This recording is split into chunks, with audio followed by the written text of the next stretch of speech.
12 रबीउल अव्वल स्पेशल मीठी टिक्कियाँ, ऊपर से मीठी अंदर से फीकी, बहुत टेस्टफुल टिक्कियाँ कैसे बनेगी मैं सब बताऊंगा इस वीडियो में। वीडियो को स्किप किए बगैर देखिएगा।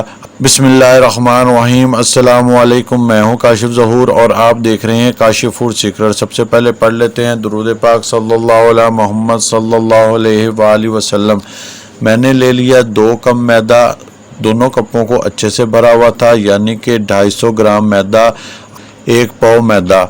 मैंने मैदा खुले बर्तन में शामिल कर लिया। मैदे का 8वां हिस्सा हम ऑयल का शामिल करेंगे, यानी कि 1/4 कप मैंने ऑयल का शामिल कर दिया। मोइन इसमें ज़्यादा जाएगा, ज़्यादा शामिल होगा। इसको हमने अच्छे से हाथों से मसल के मिक्स कर लेना है। इतनी देर में आपने अगर हमारा अभी तक चैनल सब्सक्राइब नहीं किया तो सब्सक्राइब भी कर लें और बेल आइकन को दबा लें, ताकि हमारी तमाम नई आने वाली रेसिपीज़ का नोटिफिकेशन बर वक्त आप तक पहुंच सके। और अगर आपने हमारा चैनल ऑलरेडी सब्सक्राइब कर रखा है तो तहे दिल से आपका बहुत बहुत शुक्रिया। बहुत स्पेशल रेसिपी बनने वाली है हमारी आज की। 12 रबीउल अव्वल स्पेशल रेसिपी है, आपको इंशाल्लाह बहुत पसंद आएगी। हमने मैदे को अच्छे से हाथों से मिक्स कर लेना है सारे में। मैं आपको चेक कराता हूँ कैसा होना चाहिए। देखें, मैंने चेक किया, ये भी मुझे कम लग रहा है, ऑयल ढीला ढीला है। मोइन हमारा अच्छा होना चाहिए, इसलिए मैं मज़ीद 2 टेबलस्पून ऑयल शामिल कर लूँगा, यानी कि 1/4 कप जिससे हमने ऑयल डाला था उसको अच्छे से ऊपर तक भर लें तो वो उतना ही बनेगा जितना मैंने अब डाला है। और मैदे का 8वां हिस्सा ही ऑयल का शामिल होगा। वीडियो को स्किप किए बगैर देखा करें ताकि आपकी भी रेसिपी परफेक्ट बने। देखिए, अब मैं चेक करता हूं तो बहुत अच्छे से मुट्ठी बंद हो रही है, शेप ले रही है, यानी कि हमारा अच्छा मोइन डल गया है। मैं थोड़ा थोड़ा पानी शामिल करके इसको गूंद लूँगा।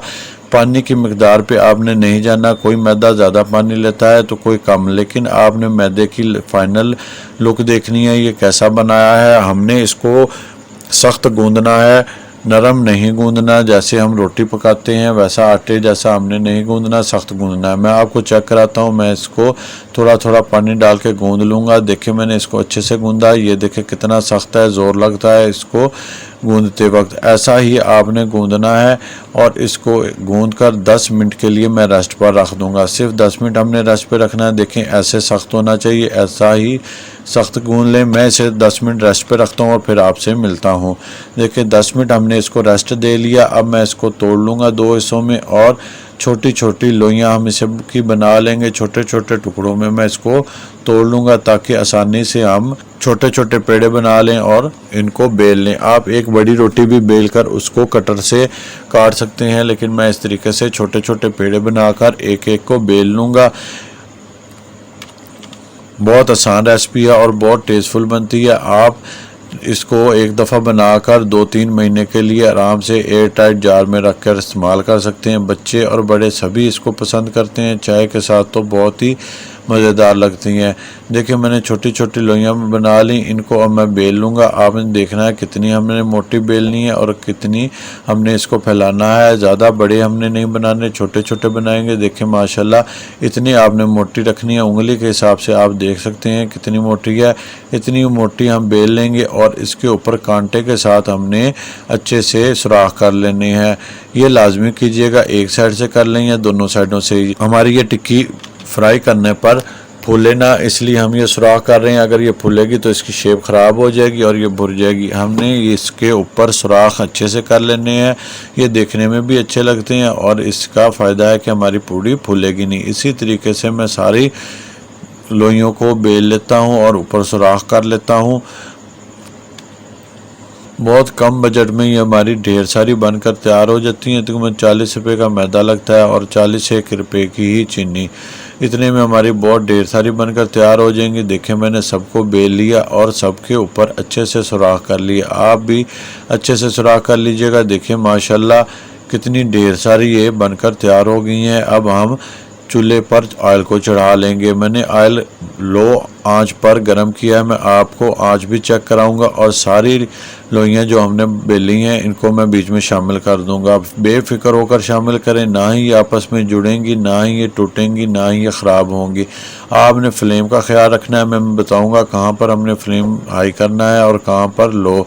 मैंने सारी लोइयाँ एक ही बार में डाल दी हैं, आपने टेंशन नहीं लेनी। देखें मैं इनको लो आंच पर फ्राई कर रहा हूँ। इनको आपने 1.5 से 2 मिनट बिल्कुल भी नहीं हिलाना, ये इस कंडीशन में आ जाएंगी, ऊपर को फूल के आने लगेंगी। देखें मैंने लाइट ऑफ करके आपको चेक कराता हूँ, इतना फ्लेम है, इतना ही आपने लो फ्लेम पर इसको फ्राई करना है। 10 से 15 मिनट तक ये फ्राई होती हैं।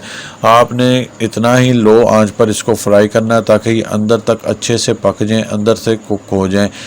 तकरीबन 5 मिनट हो चुकी हैं इस वक्त, और इसकी आप कंडीशन देख सकते हैं, ये फूल कर ऊपर को आ गई हैं और थोड़ी सी फूल भी गई हैं, जान में भी आ गई हैं। अब मैं थोड़ा सा फ्लेम यहाँ पर हाई करूँगा ताकि इसके ऊपर मैं हल्का सा गोल्डन कलर लेके आऊँ, यानी कि लो टू मीडियम आंच कर दूँगा। पहले हमारी लो आंच थी, अब मैंने लो टू मीडियम आंच कर दी। अब मैं इसको हल्का हल्के हाथों से हिलाता रहूँगा और पलट लूँगा। हमने इनको प्यार से पलटना है, शुरू में प्यार से पलटें और उसके बाद आप इसको मुसलसल पलटते हुए एक जैसा कलर लेके आएँ, हर तरफ एक जैसा कलर हो तो तभी ये प्यारी बनेगी। बहुत डार्क कलर हमने नहीं लेके आना, हल्का गोल्डन कलर लाना है। मैं आपको दिखाऊंगा कैसे प्यारी ये बनकर तैयार होंगी, बिल्कुल बिस्कुटों की तरह। आपका दिल करेगा कि हम तो इसी तरीके से ही इसको खा जाएं, इतनी टेस्टफुल बनेगी। और देखिए मैंने अब इनको पलटना शुरू कर दिया। आहिस्ता आहिस्ता मैं अब इनको मज़ीद 4 मिनट फ्राई करूंगा और इसी तरीके से हल्के हाथों से पलटते हुए। देखें माशाल्लाह कितना प्यारा गोल्डन कलर आया है। तकरीबन 3 से 4 मिनट हो गए हैं मुझे इनको पलटते हुए। इसी तरीके से मैं स्लो एक एक को करके पलटता जा रहा हूं और देखें सब पे इक्वल कलर आया है, गोल्डन कलर। इसी तरीके से आपने भी प्यारा गोल्डन कलर ही लेके आना है, डार्क कलर बिल्कुल भी नहीं करना। हमारी ये पूरियाँ अच्छे से अंदर तक पक गई हैं, अंदर तक ये फ्राई हो गई हैं, बिल्कुल भी कच्चापन नहीं है। अब मैं इनको डिश आउट कर लूँगा। देखें इतना ही गोल्डन डार्क कलर आपने लाना है, इससे ज़्यादा डार्क मत कीजिएगा। सारा ऑयल में स्ट्रेन कर इनको निकाल लेता हूँ। बहुत कम ऑयल सोक करती हैं, बहुत कम ऑयल में बनती हैं। मैंने सारी पूरियाँ निकाल ली, इनको मैं एक साइड पे रख दूँगा। अब मैंने कढ़ाई में चीनी डालनी है। चीनी मैंने 1 कप और 1 कप का चौथा हिस्सा डाला है। ये भी 250 ग्राम है। जितना हमने मैदा लिया था उतनी ही हमने चीनी लेनी है। अगर आपको इलायची का जायका अच्छा लगता है तो आप इस पॉइंट पर शामिल कर सकते हैं। मैं नहीं डाल रहा, मैं इसको स्किप कर रहा हूँ। इसको मैंने अच्छे से पिघला लेना है, शीरा बना लेना है, गाढ़ा शीरा बनाना है। मैं आपको चेक कराता हूँ। देखें मैंने ये थोड़ा सा डाला है, इसको थोड़ा सा ठंडा कर लेता हूँ और चेक करता हूँ कि ये कितना गाढ़ा हुआ है। अभी ये पतला है, हमें 2-3 तार का शीरा चाहिए। मैंने दोबारा इसको 1 मिनट पकाया और मैं आपको चेक कराता हूँ कि अब ये गाढ़ा हुआ कि नहीं। देखें माशाल्लाह कितना गाढ़ा है, अभी फुल गर्म है। इसको थोड़ा सा मैं ठंडा करके फिर चेक कराता हूँ। इस तरीके से आप भी ज़रूर चेक कर लीजिएगा। ज़्यादा लिक्विड फॉर्म में शीरा हो तो ना डालिएगा, गाढ़े शीरे में ही आपने डालना है पूरियों को और उन्हें कोट करना है। देखें मैंने इसको ठंडा कर लिया, उंगली की मदद से इसको फैला लें और देखें कितनी मोटी तय बन गई है प्लेट के ऊपर। ऐसा ही हमको चाहिए। इसका मतलब है हमारा शीरा तैयार है। अब देखें सारी पूरियाँ हमारी ठंडी हो गई, शीरा गर्म और पूरियाँ ठंडी। चूल्हा मैंने ऑफ कर दिया है, बिल्कुल हमने फ्लेम नहीं जलाना और इसको बड़े प्यारे तरीके से बहुत स्लो तरीके से आपने पलटना है। देखें जिस तरीके से मैं इसको पलट रहा हूँ, आराम से, कोई जल्दी की ज़रूरत नहीं है। बड़े आराम से सुकून से पलटते रहना है और ना ही आपने खर्चे को रोकना है।